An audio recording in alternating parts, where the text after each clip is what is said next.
सिंध हुकूमत ने कराची में नई पाबंदियों के साथ 8 अगस्त तक लॉकडाउन का फैसला कर लिया। जानने से पहले आप हमारे चैनल को सब्सक्राइब कीजिए, बेल नोटिफिकेशन को क्लिक कीजिए।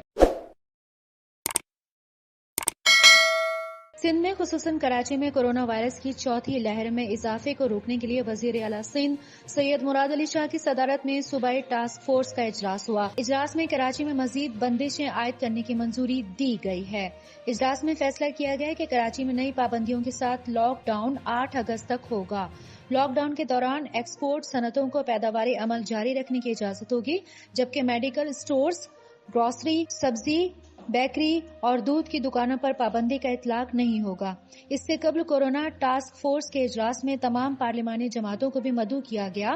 ताजरों और सनतकारों के नुमाइंदे भी टास्क फोर्स इजलास में शरीक हैं। आला अस्करी हुकाम और सिविल इंतजामिया के सीनियर अफसरान भी सूरत हाल से आगाह करेंगे।